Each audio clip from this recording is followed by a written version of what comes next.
독일의 한 외과 의사가 많은 수술을 했습니다. 그런데 이때처럼 괴로운 외과 수술은 없었다고 합니다.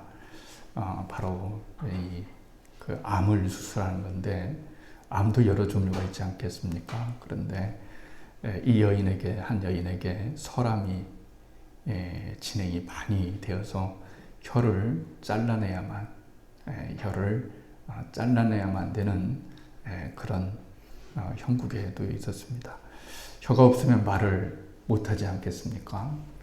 그러니까 이 여사가 너무 괴로웠어요. 다른 것은 다 말 않고 살아간다는 것이 얼마나 이게 답답하고 힘든 일이겠어요. 그래서 외과 의사가 너무 슬퍼서 여인한테, 그 환자한테 얘기를 했습니다. 수술하기 전에 하실 말씀 충분히 하십시오.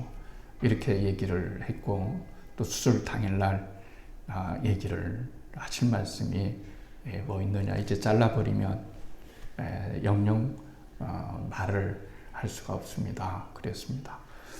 이 여인은 한참 눈물을 흘리면서 눈을 감고 있다가 마침내 한 얘기를 했습니다. 그 한마디는 뭐냐면, 주님 감사합니다. 이 한마디 하고 혀를 잘라냈습니다. 정말 우리 그럴 수 있을까? 범사에 감사할 수 있을까? 정말 우리는 감사를 어떤 방식으로 하면서 살아가는가 하는 것을 생각해 보게 됩니다. 사람은 반응으로 살아갑니다. 날씨가 갑자기 추워지면 벌써 반응이 옵니다. 난로가 잘 팔리고, 또 온풍기도 잘 팔리고, 시내 곳곳을 걸어가는 사람들을 보면 두툼한 옷으로 입습니다. 이게 추위에 대한 인간의 마땅한 반응이라고 말할 수가 있습니다. 신앙을 다른 말로 말하면 반응입니다. 하나님이 액션을 취하시고 그 액션을 우리가 어떻게 받느냐 하는 것이 굉장히 중요합니다. 강사 중에 스타 강사 김미경이라고 하는 강사가 있습니다. 많이 들어보셨을 거예요. 이분이 강의를 많이 여러 다해야 되니까 어떤 사람이 잘 되고 성공했는지를 분석을 했습니다. 분석을 했는데 사람마다 성공한 사람이 공통점이 있는데, 그 공통점은 리액션, 반응을 잘하는 그런 사람이었다는 거예요. 반응이 좋아야 됩니다. 우리가 인생을 살아가면서 감사의 반응, 순종의 반응, 믿음의 반응, 사랑의 반응, 이런 반응들을 우리가 놓고 삽니다. 자녀에게 어떤 말을, 액션을 취했어요. 그러면 자녀가 반응할 것이 아닙니까? 그 반응하는 것에 따라서 부모의 마음이 얼마든지 기쁠 수도 있고 아플 수도 있다 하는 것을 알게 됩니다. 그렇기 때문에 우리는 하나님께 반응하면서 지금 살아가고 있는 겁니다. 하루에 어떤 일을 만나고, 어떤 일을 하고, 어떤 일을 겪고, 그럴 때마다 우리는 반응을 하는데, 그 반응을 하나님께서 보신다라고 하는 것을 알 수가 있습니다. 모든 반응 가운데 가장 기본적인 반응이 있다면 그것은 구원에 대한, 감사에 대한 반응일 거라고 생각되어집니다. 코로나가 2년여 걸쳐서 만연하고 있죠. 지금도 이독 코로나를 하고 있지만 많이 어렵습니다.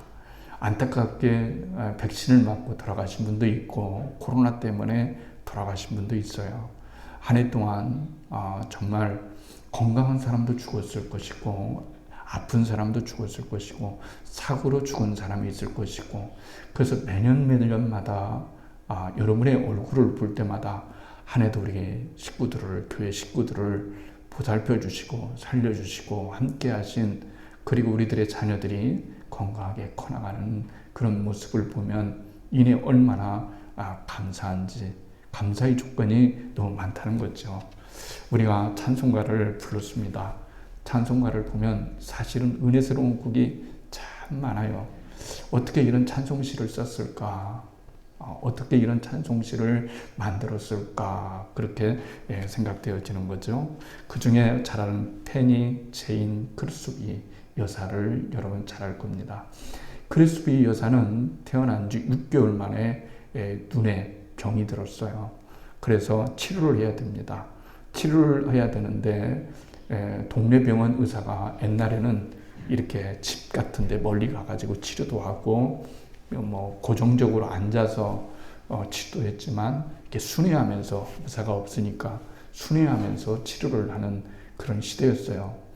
그런데 마침 이게 일이 안 되려고 그랬는지 이 크리스비 여사가 6개월 만에 이렇게 잘못하면 치료를 제때 하지 않으면 눈을 보지 못할 경우가 있는데 의사가 다른 데로 진료가고 없는 거예요. 며칠을 돌아올지를 모르는 거죠. 그래서 소수문에서 한 사람을 찾았어요. 그런데 우리식으로 얘기하면 그 의사가 돌팔이였어요. 이 돌팔이 의사에게 눈을 치료했는데 오히려 악화돼가지고 6개월 만에 맹인이 되었어요. 부모의 심정이 여러분 어떻겠어요? 정말 참 안 되는구나. 왜 이렇게 의사도 없다가 거기다 만난 돌팔이 의사에게 내 소중한 딸의 앞날이 캄캄하게 되었으니 이거 어떻게 하면 좋을까 낙심천만할 반데 이 크리스비 어머니는 마침 신앙이 좋은 그런 어머니였어요. 그래서 격려를 하면서 하나님이 너를 사랑하신단다. 하나님이 너를 축복하신단다. 네가 눈을 멀었다 할지라도 하나님은 여전히 너를 사랑하시고 너와 함께 하신단다. 이렇게 격려하면서 키웠어요. 믿음으로 잘 커졌습니다. 그리고 많은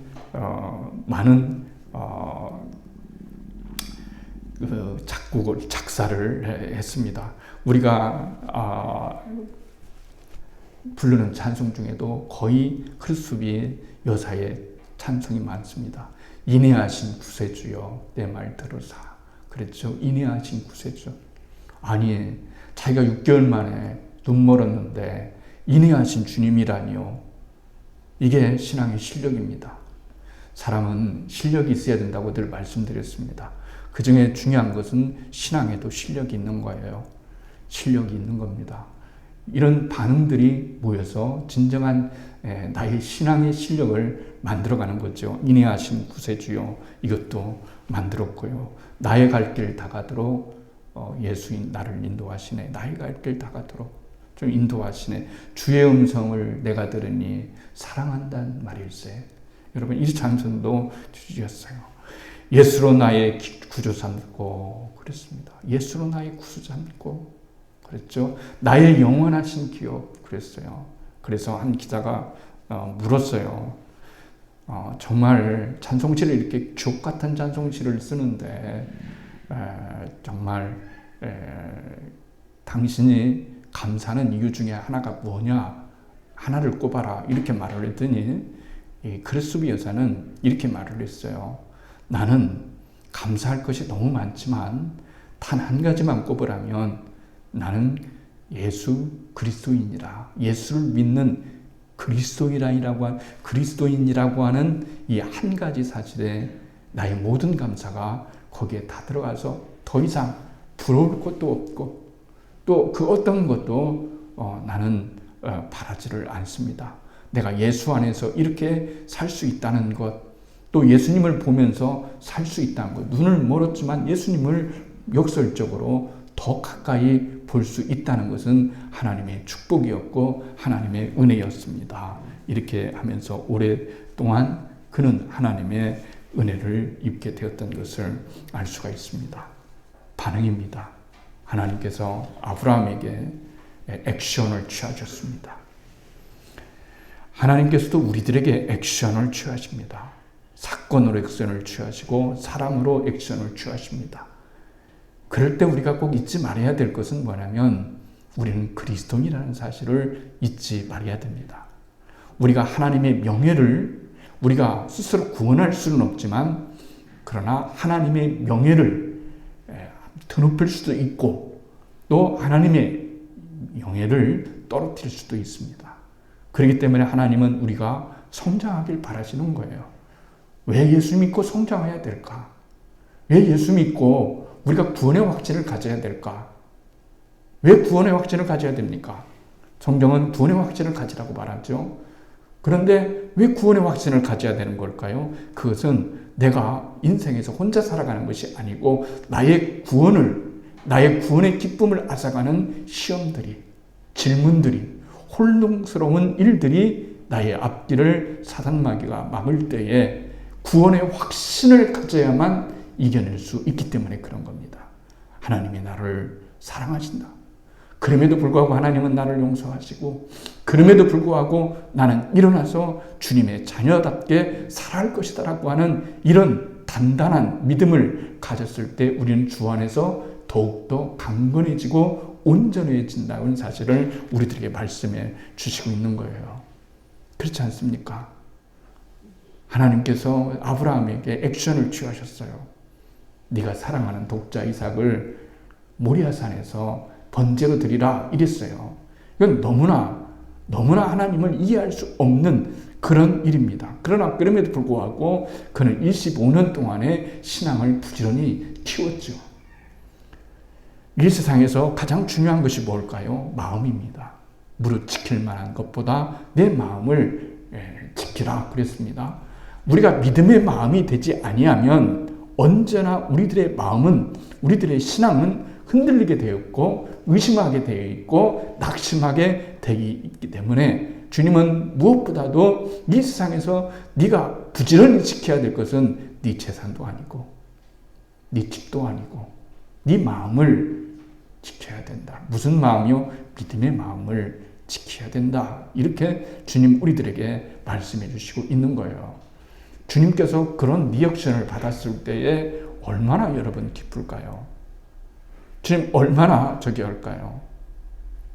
지방 목사님 중에 훌륭하신 목사님이, 후배 목사님이 한 분 계셔요. 목사님의 아들인데 아버지가 시골에서 목회를 했습니다. 그래서 어렸을 때부터 아버지가 그랬다는 거예요. 너는 누구를 만나든지 어른에게 꼭 인사를 하면서 감사합니다, 고맙습니다, 이렇게 인사를 드리라고 가르침을 받았다는 거예요. 뭔지도 모르니까 어릴 때부터 계속해서 감사합니다, 고맙습니다 이러니까 이내 시간이 얼마 지나지 않아서 동네 사람들이 그 아이를 알아보는 거예요. 저렇게 인사 잘하는 애가 누구냐 이렇게 물으니까 동네 사람들이 아무개 교회 아무개 목사의 아들이라고 그렇게 얘기를 했다는 거예요. 나중에 이제 충주고등학교에 이제 유학을 가서 거기에서도 그렇게 하며 살았더니 정말 자기 인생에서 아버지가 시키는 대로 감사하면서 왜 저렇게 시키느냐 창피해 죽겠다라고 생각을 했지만 그렇게 인사하면서 감사하면서 살아갔더니 모든 마을 사람들이 목사의 아들로 인정해주고 또 목사의 아들로 살아가는 것이 참 저렇게 기특한 것이구나 라고 하는 것, 이건 바꾸어 말하면 하나님께 영광을 돌려보내는 것이죠. 우리가 어떤 큰 일을 통해서도 드리지만 작은 일을 통해서도 얼마든지 하나님께 영광을 돌려보낼 수가 있는 거예요. 그래서 감사한 거예요. 우리 권사님 보면 감사, 장로님 보면 감사, 우리 자녀들 보면 감사. 참 다 고마운 사람들이에요. 사랑하니까 고맙고 고마우니까 사랑하는 것이고 다 사랑할 수밖에 없는 그런 존재라고 하는 사실을 여러분 알게 됩니다. 김봉남 전도사님이라고 하시는 분이 계셔요. 김봉남 전도사님 들어보셨을지 모르겠습니다. 이분이 책 하나를 쓰셨어요. 뭐냐면 사랑하기 위해서 살고 또 살기 위해서 사랑해라 이렇습니다. 사랑하기 위해서 살고 살기 위해서 사랑하다. 그리고 부제에다가 사랑은 못 고칠 병이 없다. 이렇게 썼어요. 내용은 이런 거예요. 결혼 생활을 했어요. 남편하고 믿는 사람하고 결혼을 했습니다. 남편이 성실하고 교회를 잘 다니고 또 예수를 잘 믿었어요. 그러나 김봉남 전도사였던 이 아내는 그렇게 큰 믿음을 가지고 있지는 못했어요. 그런데 결혼 생활 10여 년 이렇게 가까이 할 즈음에 이 남편이 직장암 말기에 걸린 거예요. 직장암 말기에 걸린 거예요. 이제는 더 이상 가능성이 없고 수술에도 소용이 없는 그런 지경에 빠졌다고 하는 거예요. 그렇다면 우리가 생각할 때 내가 예수를 잘 믿는데 하나님이 왜 남편에게 말기암을 주셨을까? 그리고 왜 나에게 말기암을 주셨을까? 반항심이 일어나지 않겠어요? 어떤 사건이 던져졌습니다. 그런데 그 사건이 던져졌을 때 나는 그 사건과 환경 속에서 반응할 수밖에 없는 거예요. 어떤 리액션을 할 수밖에 없는 거예요. 왜 하필이면 나야? 왜 나란 말인가? 내가 뭐 때문에? 무엇 때문에? 이렇게 생각할 수도 있지 않겠습니까? 그런데 그 김봉남 전도사의 남편은 신앙이 진실되었어요. 진짜 구원받은 사람이었어요. 죽음이 두렵기는 했지만 그러나 그것 때문에 하나님을 원망하지는 않았어요. 그래서 하나님의 뜻 죽기 전에 하나님의 말씀하신 것처럼 한 영혼이라도 전도하기 위해서 말기암 환자가 기저귀를 차고 이제 비틀거리면서 전도를 하는 거예요. 그 모습을 보니까 부인이 얼마나 화가 나겠어요. 죽어가는 것도 억울한데 저게 남편이 미쳤지. 정말 병원에 돌아다니면서 나는 말기암 환자입니다. 나는 곧 죽을 수도 있는 사람입니다. 그러나 나는 구원받았습니다. 나도 여러분들도 나처럼 예수 믿고 구원받기를 바랍니다. 라고 이렇게 전도를 하게 되는 거예요. 병원을 돌아다니면서 여러분 그렇게 전도를 했어요. 사람들은 어이없다고 혀를 차면서 그 사람을 보게 됐어요. 부인이었던 김 전도사도 여러분 기가 막혔다고 해요. 그러던 어느 날 전도를 위해서 3번 방문했던 어느 병원에서 한 중년 남자가 고백을 했어요. 뭐라고 고백을 했냐면 그는 지금까지 다른 사람들이 자기에게 전도를 많이 했다는 거예요. 전도를 할 때 예수를 믿으면 병이 낫고 그리고 부자가 될 겁니다. 라고 그런 전도를 들었지만 하나 귀에 들어오지 않았다는 거예요. 그런데 이상하게도 이 남자가 이렇게 정직한 마음으로 진실된 마음으로 나는 곧 죽을 사람이지만 그러나 예수 믿고 구원받고 천국 가십시오라고 이렇게 어떻게 저렇게 말이 나올 수가 있을까? 어떻게 저렇게 할 수 있을까? 이런 생각이 들면서 그 김봉남 전도사님의 남편을 붙들고 내가 어떻게 하면 예수를 믿고 당신처럼 그렇게 구원을 받을 수 있겠습니까? 이렇게 되묻기를 시작했다는 거예요. 그뿐만 아니었습니다. 그는 죽기 전에 총동원주의를 많이 하지 않습니까? 총동원주의에 한 명이라도 더 주님께 인도하기 위해서 전도를 하기 시작을 했습니다. 하기를 했어요. 그리고서 이제 그가 전도를 했는데 총전도주일에서 46명을 데려왔어요. 아픈 사람이 내일이면 언제 죽을지 모르는 이 말기암 환자가 전도를 해서 46명 나 하나 건조하기도 힘든데 주님 이게 무슨 운명이 장난입니까? 이게 무슨 일입니까? 이러기도 바쁜데 46명을 전도를 해왔다는 거예요. 그녀의 남편이 이제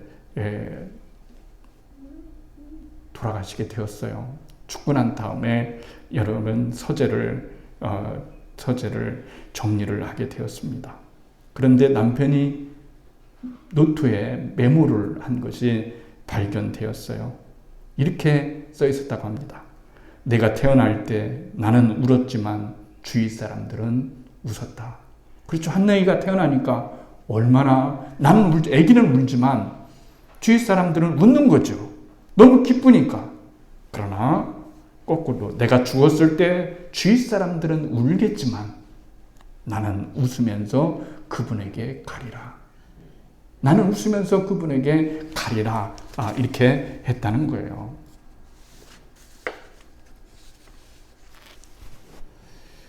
그거를 쓰고 사흘 만에 이 남편이 목사님을 아내에게 불러오라고 목사님을 모셔라고 이제는 거의 죽을 때가 된 것 같다 그랬답니다. 그래서 목사님을 모셔와서 이제 마지막 인종 예배를 짧게 드렸어요. 그리고 난 다음에 쓰러져서 구급차에 실려갔어요. 구급차에 실려가면서 이 김봉남 전도사님은 엉엉 울으면서 여러분 남편을 죽음에 안타깝게 여겼어요. 너무 슬펐어요.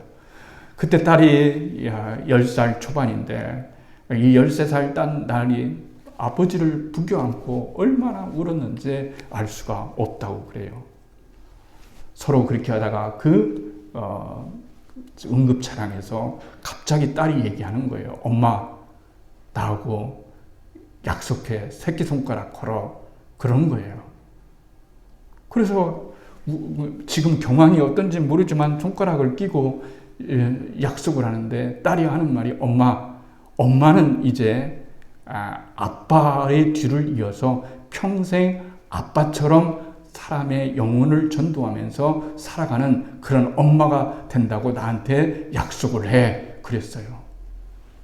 그러니까 이거 난리 난 거죠. 갑자기 남편 죽은 것도 지금 저긴데 갑자기 이 아이가 무슨 얘기를 하는 건가. 그래서 목사님을 쳐다봤더니 목사님께서도 성령께서 이 아이에게 그런 감동을 주시는 것보다 것 같소. 그 아이의 음성을 하나님의 음성으로 들었으면 좋겠어. 그래서 엄격결에 이 아이에게 손가락을 걸고 약속을 하게 된 거예요.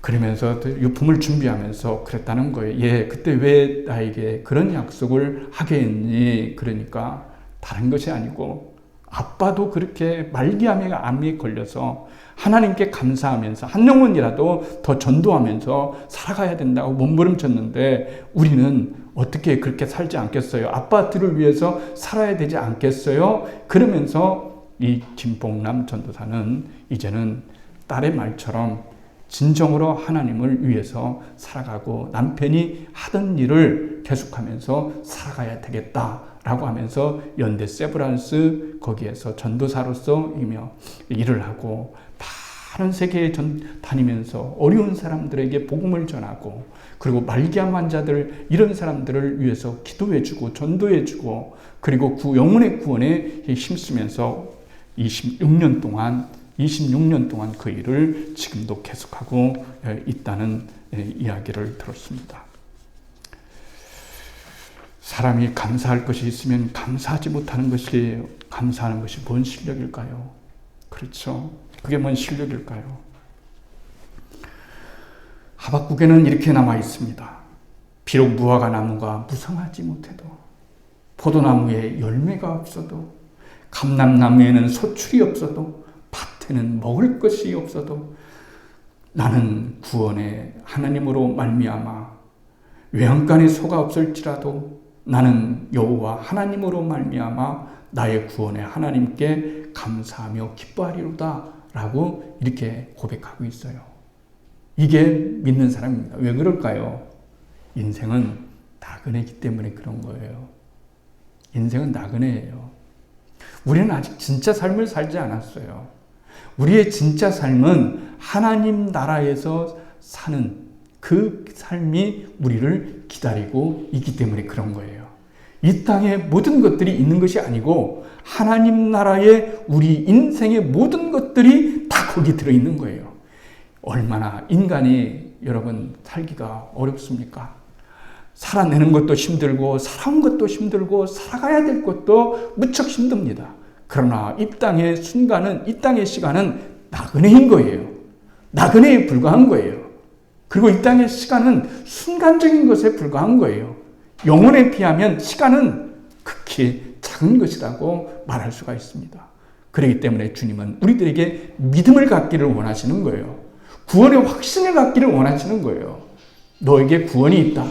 너를 하나님이 축복하신다. 그리고 하나님이 너를 사랑하신다.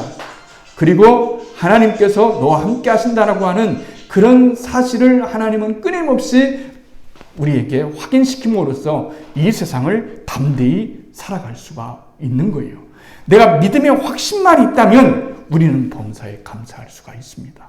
왜냐하면 모든 것이 합력하여 선을 이루시는 하나님의 놀라운 섭리와 축복이 거기에 담겨져 있기 때문에 그런 것이에요. 그렇죠. 그렇지 않습니까? 어떤 지방 목사님께서 이런 말씀을 해요. 목사님, 저는요 30 먹일 것만 있고 명예가 땅에 떨어지지 않았다면 저는 견디며 살 수 있어요. 그런 말씀 하시는데 되돌아보니까 자꾸 그 말이 마음이 와닿는 거예요. 하루에 3끼를 먹고 내가 살아가는데 명예가 땅에 떨어지지 않았다면 난 얼마든지 견디면서 살 수가 있지 않겠는가 하는 그런 생각이 들으면서 범사에 감사하는 것이 신앙의 꽃이다라고 하는 사실을 우리가 기억했으면 좋겠습니다. 우리는 코로나를 조심해야 되지만 두려워하지는 않습니다. 우리는 죽음을 이겨내야 되지만 조심해야 되지만 죽음을 두려워하지는 않습니다. 우리는 작은 것을 잃었지만은 더 큰 것을 얻을 수 있기에 그리고 가장 귀한 것을 얻은 그런 사람들이기에 우리는 이 땅에 살아가면서 좀 더 차원이 다른 그리스도인으로 감사하면서 살아갈 수가 있는 겁니다. 서로 감사하면서 서로 사랑하면서 그렇게 살아가는 것이 하나님의 뜻이요. 결국 저와 여러분은 모두 지금 시간을 보내면서 하나님 나라에 점점 가까워지고 있는 거 아니겠습니까? 우리 모두가 다 하나님 나라에 섰을 때 그때의 그 기쁨과 감사와 영광은 오직 클까요? 이 땅에는 비교할 수도 없는 영광이 우리들 가운데 기다리고 있다는 사실을 기억하면서 범사에 감사하고 어떤 일을 만나도 감사하고 어떤 일을 겪어도 감사하고 정말 그런 신앙의 실력을 갖춘다고 한다면 우리 교회와 이 땅의 교회들은 세상의 아름다운 모습을 보여줄 것이고 하나님의 살아계심을 보여줄 것이고 하나님의 놀라운 역사를 보여주실 것입니다. 범사에 감사하며 하나님의 은혜를 입을 수 있는 우리 모두가 되기를 주님의 이름으로 축원을 드리겠습니다.